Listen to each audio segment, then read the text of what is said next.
विप्रपन्नार्ति हरे प्रसीद प्रसीद मातः जगतोऽखिलस्य प्रसीद विश्वेश्वरि पाहि विश्वं त्वमीश्वरी चराचरम्। प्रेम से नारायण नारायण कहना है, प्रेम से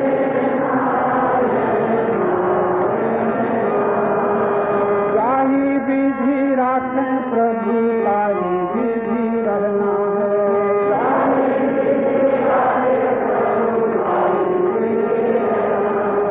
तन मन धन कुछ अपना न मान कर, तन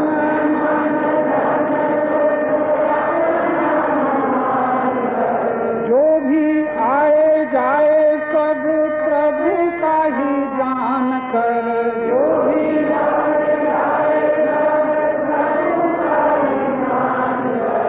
मन की प्रतिकूलता को धैर्य से ही सहना है। मन की नारायण नारायण नारायण कहना है।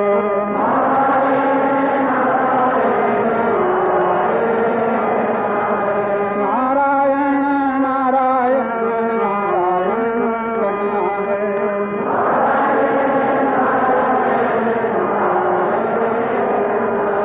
बंधन दुखों की जड़ अपना अज्ञान है, बंधन दुखों की जड़, बंधन दुखों की जड़ अपना अज्ञान है, बंधन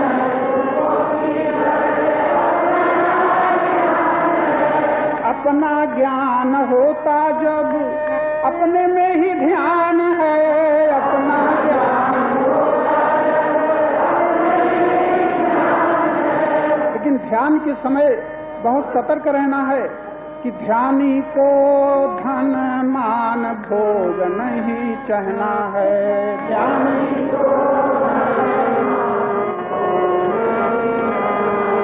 नारायण नारायण नारायण कहना है।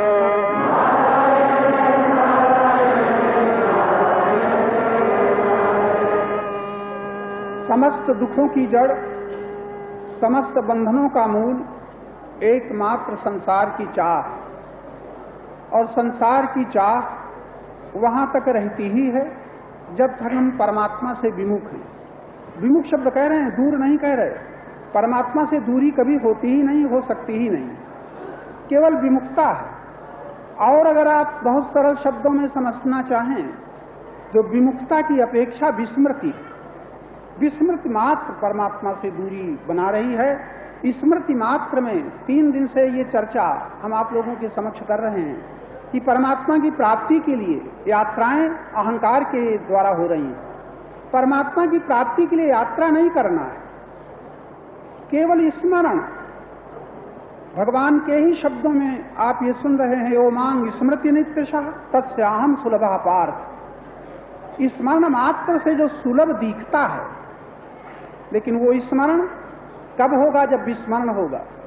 जगत का विस्मरण ही परमात्मा का स्मरण है, और जगत का स्मरण ही परमात्मा का स्मरण जगत का विस्मरण है। दो ही दिशाएं हैं, पथ एक है, दिशाएं दो हैं।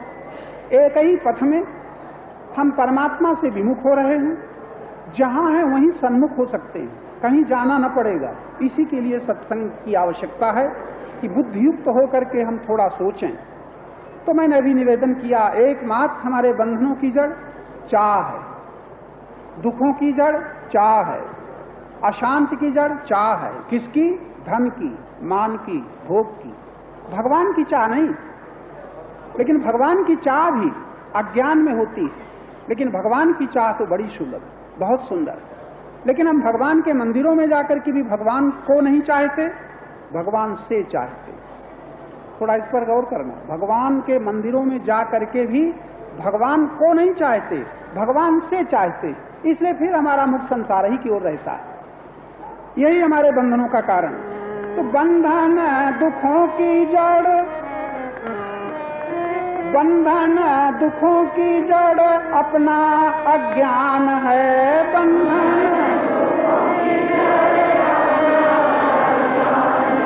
अपना ज्ञान होता जब अपने में ही ध्यान है।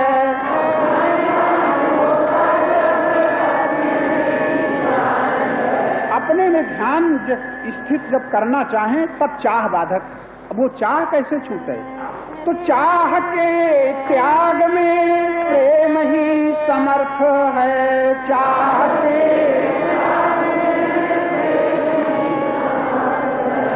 चाह की पूर्ति का लोभ ही अनर्थ है। चाह की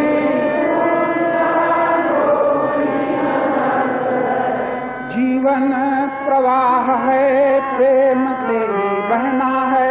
जीवन प्रवाह है, जाही विधि रखें राम, ताही विधि रहना है। जाही विधि प्रेम से नारायण नारायण कहना है। प्रेम से जाही विधि रखें प्रभु, ताही विधि रहना है। जाही विधि रखें प्रभु, ताही विधि रहना है। प्रेम में सेवा की त्याग की शक्ति है। प्रेम में सेवा की त्याग की शक्ति है। ऐसा कोई व्यक्ति नहीं जो कहीं न कहीं प्रेम न करता। एक बालक खिलौना से प्रेम करता है, खिलौना का प्रेम उसे जाने किसका किसका त्यागी बना देता है। एक युवक डिग्री से प्रेम करता है, उस डिग्री के प्रेम के पीछे उसके लिए त्याग करना बहुत सुगम हो जाता है। पति पत्नी परस्पर अपनी अनुकूलता की सुलभता के लिए पति पत्नी से, पत्नी पति से प्रेम करते। ये प्रेम उनको भगवान का भी, योग का भी त्यागी बनाए हुए। लेकिन थोड़ा इसमें आप सशंकित न हो जाएं। अभी तो इतना ही समझना है, प्रेम में त्याग की शक्ति। ऐसा कोई व्यक्ति नहीं जो किसी न किसी से प्रेम न करता, कोई है ही नहीं। बस ये प्रेम तो बड़ा शुभ है, लेकिन इसके पीछे ये बहुत कम लोग जान पाते हैं कि प्रेम करते हुए भी प्रेम नहीं है। प्रेम के पीछे जहां सौदा है, प्रेम के पीछे जहां कोई मांग है, प्रेम के पीछे जहां कोई चाह है, तहां प्रेम उससे है जो हम चाहते हैं। यानी पति को चाहने वाली देवियां भी अगर पति से कुछ चाहती हैं तो पति के प्रति प्रेम पूर्ण न होगा। पत्नी को चाहने वाला यदि पत्नी से चाहता है तो प्रेम पूर्ण न होगा। भगवान को चाहने वाला यदि भगवान से चाहता है तो प्रेम पूर्ण न होगा। प्रेम की पूर्णता के लिए तो एकमात्र चाह का त्याग, और प्रेम की पूर्णता की कसौटी यही है कि चाह न रह जाए। चाह है तब तक प्रेम पूर्ण न होगा, और प्रेम पूर्ण तभी होगा जब चाह न रह जाएगी। तो प्रेम में सेवा की त्याग की शक्ति है। प्रेम में सेवा की त्याग की शक्ति है। प्रेम में परम गति मिलती प्रभु भक्ति है। प्रेम में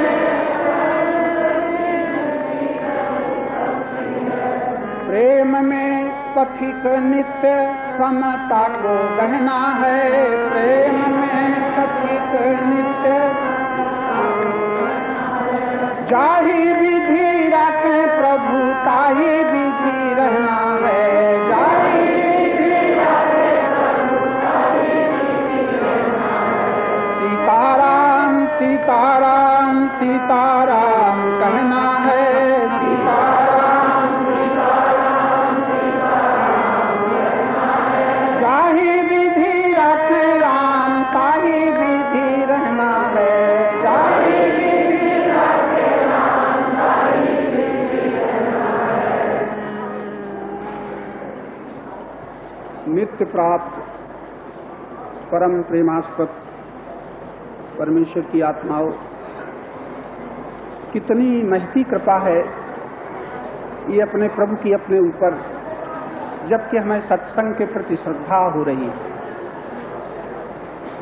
पहले तो मैं आप ही की ओर आपका ध्यान आकर्षित कर रहा हूं। आपके साथ इतना कुछ है कि जिसका कि प्राय आपको पता नहीं। जब तक पता नहीं है तब तक हम उसका उपयोग सदुपयोग भी नहीं कर पाते। ऐसी ऐसी परम निधियां हमारे साथ हैं भगवत प्रदत्त। तो भगवान से जो मिला है, प्राय हमें जो अपने प्रभु से मिला है उस पर हम इतने सावधान नहीं हैं देखने के लिए, लेकिन संसार से जो मिला है और संसार जो मिलता है उसको हम जानते हैं कि मिला है। थोड़ा यहीं पर सावधान हो जाइएगा। आपसे यदि प्रश्न किया जाए आपको क्या कभी उसकी याद आती है जो प्रभु से मिला है?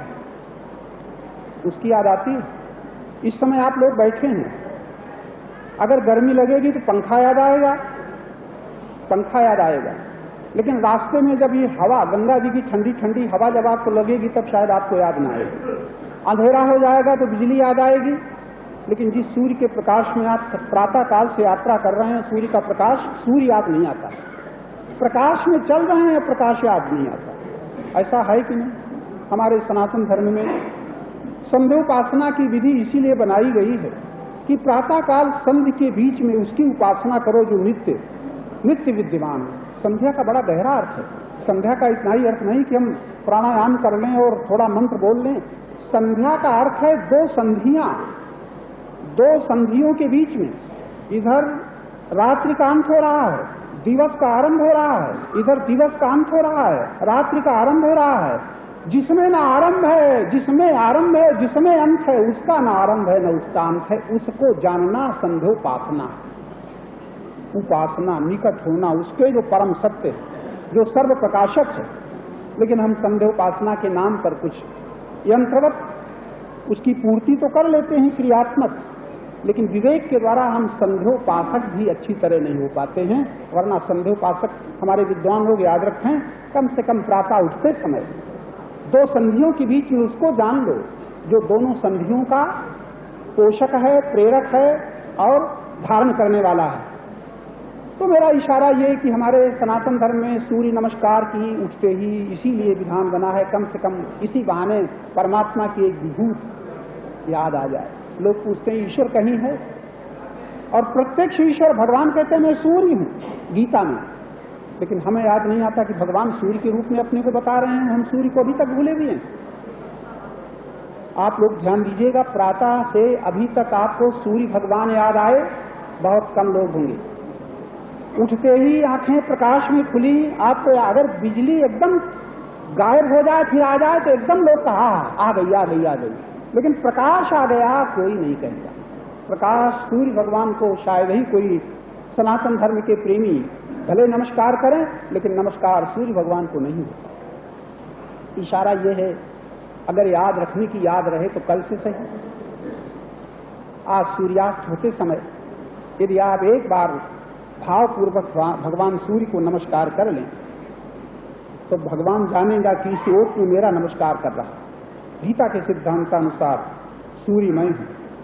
तो मैंने संकेत किया कि जब तक हम किसी प्राप्त वस्तु का, प्राप्त शक्ति का, प्राप्त ज्ञान का, प्राप्त प्रेम का मूल्य न जानेंगे तब तक मिले हुए का दुरुपयोग होता रहेगा और अपनी जानकारी के अनुसार हम भागते फिरेंगे विनाशी की दिशा में। तो आप जैसे श्रोता सज्जन जो यहाँ तक आ गए हैं, प्रभु की कृपा आपको यहाँ ले आई है, बशर्ते कि घूमने ही की दृष्टि से कुछ लोग न आए हों, और घूमने की दृष्टि से भी आए तब भी काम तो आपके काम कर रहे हैं। आंखें आपकी काम कर रही हैं, इतने से काम न चलेगा। बुद्धि भी आपकी काम कर रही हो तो यहाँ से जाते जाते सुन लेना अपने जीवन के उत्थान का संदेश, जीवन के निर्माण का संदेश। दो शब्द, उत्थान और निर्माण। जीवन कह रहा हूं, भवन नहीं। भवनों का निर्माण, मंदिरों का निर्माण, मूर्तियों का निर्माण, जाने कितने हमारे सामाजिक निर्माण, राज प्रथा के अनुसार जाने कितने निर्माण हो रहे हैं, लेकिन जीवन निर्माण का संदेश तो केवल हमारे आध्यात्मिक दिशा में ही आपको सुलभ होगा। और सब तरह के निर्माण, हमारे अनेकों महात्मा निर्माण की बात चलाते हैं। एक युग निर्माण, युग निर्माण की भी एक योजना चल रही है। कोई विशेष पुरुष हैं जो युग निर्माण का एक संस्था चली। सब कुछ के बाद युग तो हमारे हाथ में है नहीं, देश हमारे हाथ में है नहीं, विश्व हमारे हाथ में है नहीं, जनता हमारे हाथ में है नहीं, लेकिन हमारे हाथ में हमारा जीवन हमारे साथ, जीवन हमारे साथ, शरीर भी हमारे अधिकार में नहीं। अगर इसका भी हम निर्माण करेंगे, क्या निर्माण करेंगे?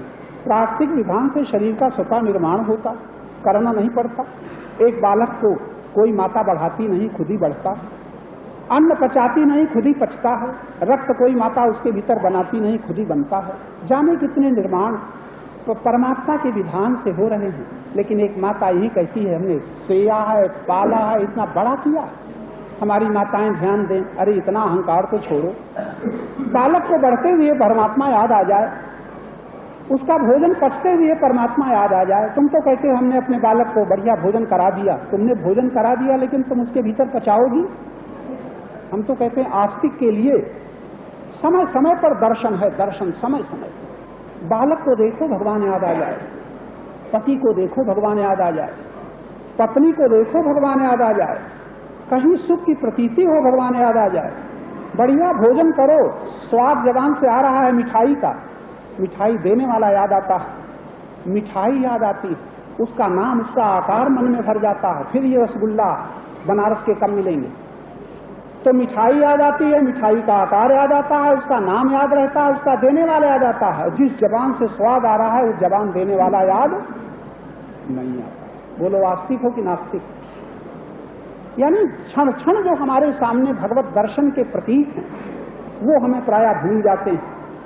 मंदिरों में जाते जाते हम बूढ़े हो जाते हैं, लेकिन भगवान जिस प्रकार क्षण क्षण हमें स्मरण में आने चाहिए वो स्मरण में नहीं रहते। भगवान कहते हैं तस्याहम सुलभा पार, उसके लिए मैं सुलभ हूं। कौन किसके लिए करता है? थोड़ा आगे तो सज्जनों, बात ये सत्संग सत्संग हम लोग चिल्लाते रहते हैं, सत्संग को कहते हैं बड़ा दुर्लभ है।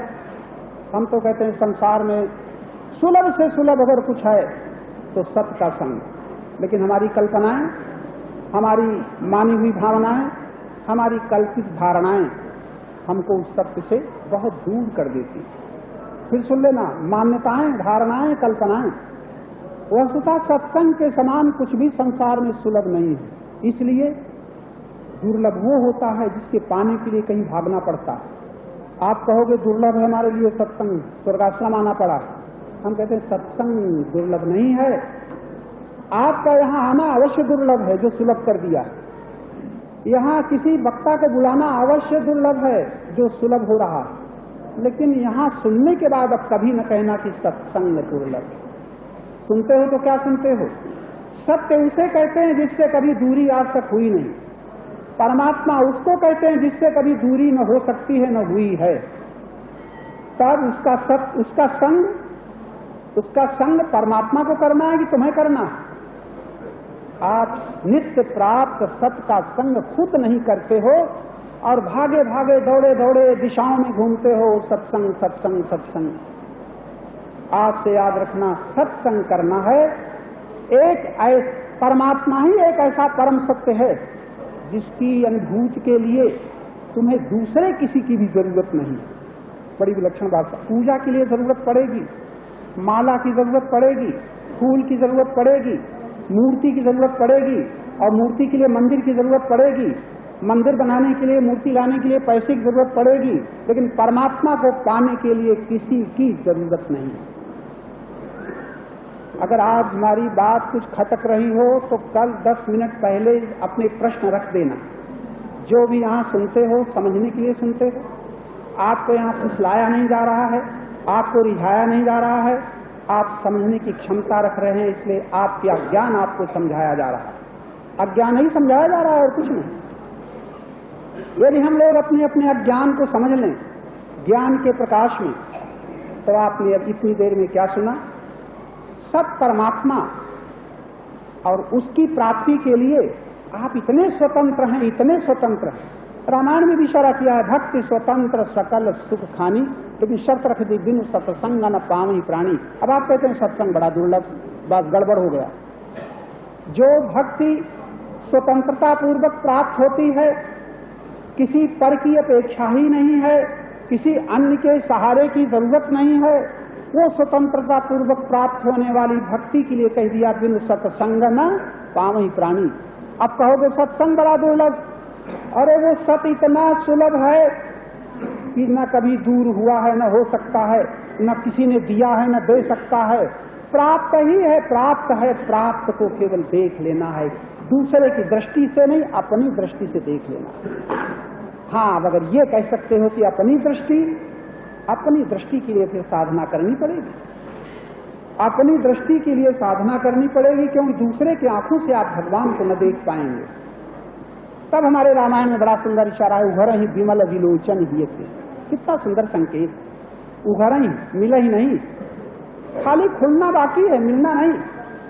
इसलिए संत बड़े मार्मिक विशेषण का उपयोग करते हैं, मिलने को नहीं कहते, उभरने को कहते हैं।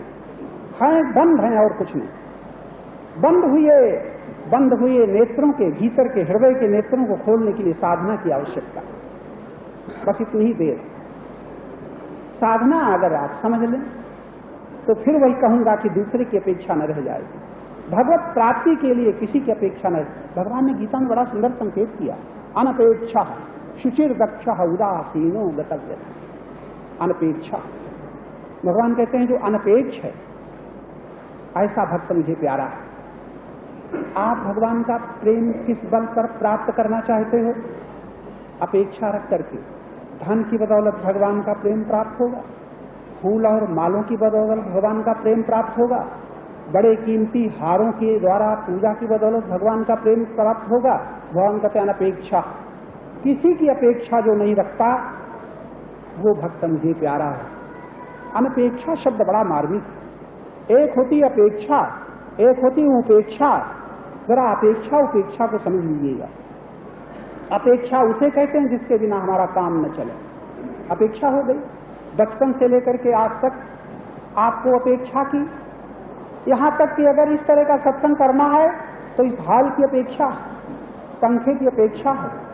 अगर आवाज दूर तक पहुंचानी है तो इस माइक्रोफोन की अपेक्षा है। लेकिन याद रखना, परमात्मा के पाने के लिए किसी की अपेक्षा नहीं, सत्संग के लिए किसी की अपेक्षा नहीं, चर्चा सुनने के लिए अपेक्षा है। आप जो चर्चा सुन रहे हो अपेक्षा है, लेकिन सुन रहे हो तो क्या सुन रहे हो? ये सुन रहे हो कि जब तुम्हें भगवान की प्राप्ति का प्रश्न हो तब याद रखना तुम्हें किसी सहारे की जरूरत नहीं, कहीं जाने की जरूरत नहीं, किसी की अपेक्षा नहीं। अपेक्षा होती है भोगी के लिए, और जब भोग का परिणाम हमारे सामने दुख और अशांति आता है और उसकी निवृत्ति का प्रश्न उठाते हैं, तब होती है अपेक्षा की विपरीत उपेक्षा। अपेक्षा का मतलब है पकड़ना, उपेक्षा का मतलब है हटाना, नहीं चाहिए, नहीं चाहिए, नहीं चाहिए। दोनों दिशाओं में एक क्रिया होती है, जरा इसको विद्वान ही समझ पाएंगे। अपेक्षा उपेक्षा, जितना इधर बढ़ेंगे उतना इधर जाना पड़ेगा। घड़ी के पेंडुलम की तरह, पेंडुलम पहले स्थिर था, न इधर चलता था न इधर चलता था, लेकिन इधर चल गया तो उतना ही इधर जाना पड़ेगा। अपेक्षा उपेक्षा, अपेक्षा के साथ उपेक्षा मिली हुई है। लेकिन अनपेक्षा शब्द कितना मार्मिक है। अनपेक्ष वो होता है जहां ना उपेक्षा है ना अपेक्षा है, पकड़ना भी नहीं है, छोड़ना भी नहीं है। ऐसे गीता के शब्द बड़े मार्मिक हैं। राग, विराग, वीतराग, 3 शब्द। जहां राग है हमने प्रीत फंसा दी है, ये हुआ राग। राग का परिणाम भोगेंगे दुख, तब होगा विराग, उतनी ही जोर से भागेंगे। जितना पहले हम घर की ओर भागते थे उतना हम जंगल की ओर भागेंगे। घर की ओर भागना राग, जंगल की ओर भागना विराग।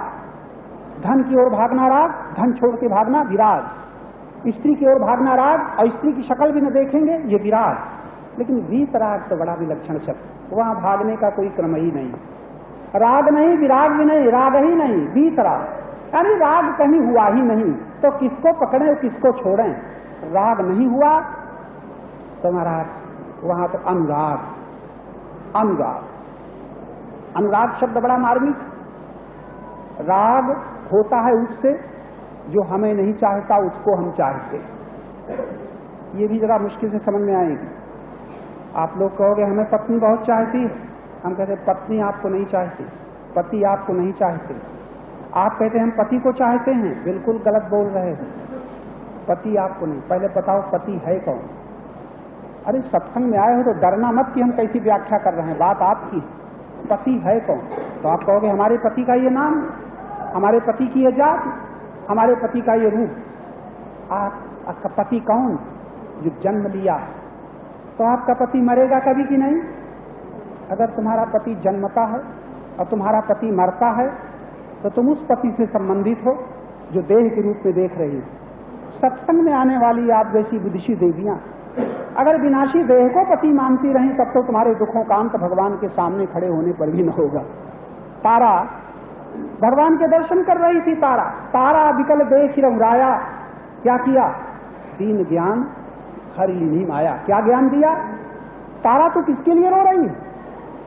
अगर तू इस शरीर से निकलने वाले के पति के लिए रो रही, वो मरा नहीं, वो तो जीवात्मा मौजूद है कहीं न कहीं। अगर देह के लिए रो रही, तेरे आगे सोया हुआ है, पकड़ ले इसको, रख अपने साथ, तुरंत हर लीनी माया। माया का मतलब जो समझ में ना आवे। सत्संग में आई हो, भगवान का नाम जपती हो, मंदिरों में दर्शन करती हो, बड़ी भावना तुम्हारी सुंदर है, बड़ी श्रद्धा तुम्हारी सुंदर है, लेकिन श्रद्धा का संबंध अगर तन से जुटा रहा, श्रद्धा का संबंध अगर धन से जुटा रहा, श्रद्धा का संबंध तुम्हें अपने परिवार से जुटा रहा, तो तुम सत्संगी नहीं हो सकते। आप लोग भी सत्संगी नहीं हो सकते। हमारे इन कड़े शब्दों को हमें माफ न करना, या तो समझ के जाना या समझा के जाना। विनाशी से संबंध जोड़े हुए, विनाशी से प्रीति करते हुए आप सत्संगी नहीं हो सकते। और सत्संगी होना है तो विनाशी छोड़ना नहीं है। जरा डर न जाना, घर नहीं छोड़ना है, परिवार नहीं छोड़ना है, पति पत्नी नहीं छोड़ना है, किसी को नहीं छोड़ना है। विनाशी तो अपने आप छूट जाएगा, छोड़ने की मेहनत तुम्हें नहीं करनी, अपने आप छूट जाएगा। उसके लिए क्या छोड़ना? छोड़ना तो उसे है जो तुम्हारी ओर से चल रहा है। तुम्हारी ओर से चल रहा है अज्ञान, तुम्हारी ओर से चल रही है भ्रांति, तुम्हारी ओर से चल रही है भ्रम। तो मैं थोड़ा बात आगे न बढ़ जाए, आपकी चर्चा में आप लोग थोड़ा आपकी ओर इशारा है। तुम ये तो कहोगी प्रवचन हमने सुन लिया, बड़ा अच्छा लगा। अरे प्रवचन अच्छे लगने से तुम्हारा भला न चलेगा। अगर तुम कहीं स्वयं अपने आप को अच्छे लगने लग जाओ, तब जब अपने आप को जान तो लो। तो मैं इशारा कर रहा था, ज्यादा भगवान की बात को छोड़ो। भगवान के पीछे भागते भागते तुम्हारी इतनी उम्रें बीत गई, कह नहीं सकती कि हमें भगवान मिल गया, हमें भगवान राम मिल गए, हमें भगवान कृष्ण मिल गए, आप कह नहीं सकती। और अगर किसी की हिम्मत हो ये कह भी दे कि हमें भगवान राम मिल गए, कृष्ण मिल गए, तो मैं कहूंगा जिनको राम मिले थे, कृष्ण मिले थे, उनके भी दुख न मिटे थे। सुख तो मिला था लेकिन दुख नहीं मिटे थे। राम के दर्शन करने वालों के भी दुख तब तक नहीं मिटे थे, कृष्ण के दर्शन करने वालों के दुख तब तक नहीं मिटे थे जब तक राम और कृष्ण को तत्वतः ज्ञान के द्वारा न देख पाए थे, तब तक न मिटे थे। मिटे थे कृष्ण के दर्शन करने वाले अर्जुन सरीखे महापुण्यवान महात्मा अर्जुन, और वो भी व्यथित हैं, वो भी दुखी हैं, वो भी अशांत हैं, और कृष्ण के दर्शन हो रहे हैं कि नहीं? अयोध्यावासी राम के दर्शन कर रहे हैं। भगवान को बड़ी करुणा आती है। एक बार रघुनाथ बुलाए, बड़े करुणित होकर के अयोध्यावासियों को बुलाया। द्विजपुरवासी सज्जन सभी आए और कहना क्या शुरू किया, नहीं अनीक नहीं कछु पर उताई, सुनहु और करहु जो तुम। इतनी वहां शासन नहीं है, वहां शासन नहीं है, वहां तो करहु और सुनहु करहु जो तुम्हें सुहाए। इतना प्रेम के साम्राज्य में शासन नहीं हुआ करता। जहां शासन होता है तहां कोई मांग होती है, तहां कोई चाह होती है। तो मैं इशारा कर रहा था कि तुम महात्माओं के दर्शन क्या, भगवान के भी दर्शन करो। अगर भगवान की बात न मानो तो तुम्हारे दुख नहीं मिट सकते। और हम आपकी तारीफ करते हैं, इतने मजबूत हो, इतने मजबूत हो, इतने जबरदस्त हो, इतनी मजबूती से तुमने पकड़ा है किसे? अविनाशी को कि विनाशी को? विनाशी को। इतने मजबूत हो कि मेरे कहने से आसानी से तो छोड़ोगे नहीं, मेरे कहने से तो तुम नहीं छोड़ोगे, लेकिन दुख खा के बताएगा कि तुम जिसे पकड़े हो उसे तुम पकड़े रह नहीं सके, कि रह सकोगे। इसलिए सावधान हो जाओ, छोड़ने की कोई बात नहीं है। शायद आज के बाद हम ये चर्चा न करें। हमारी तमाम देवियां, पति से प्रेम करने वाली देवियां, सत्संग में आने के बाद ये जान लें कि झूठा पति और सच्चा पति में क्या अंतर है। झूठा पति वो है जो जन्म लेता है और जिसका संबंध विच्छेद हो जाता है। लेकिन झूठे शरीर में रहने वाले अगर सच्चे आत्मा को तुम पहचान लो और उस सत्य आत्मा से तुम प्रेम करने लग जाओ, तो मैं दावे के साथ कहता हूं तुम्हारा दुख तुम्हारे ही ज्ञान के द्वारा मिट जाएगा, तुम्हारा भय तुम्हारे विवेक के द्वारा मिट जाएगा, तुम्हें रोना न पड़ेगा, तुम्हें अशांत न होना पड़ेगा। तब मैं कहूंगा तुम सत्संगी, सत का संगी और वियोग से रोवे, सत का संगी और हानि से व्यथित हो, सत का संगी और संसार के संबंध विच्छेद से परेशान हो। भैया माफ करना या न करना, सत्संगी हो करके जो व्यथित होता है वियोग से, हानि से, संबंध विच्छेद से, तो असत का संगी है, सत का संगी नहीं। सत के संगी को भय कैसा? दैवी संपत्ति आ जाने मात्र से गीता में कितना महत्व दिया गया है। अभयम, दैवी संपदा में सबसे बड़ा लक्षण अभय का किया, भय रहित हो जाता है।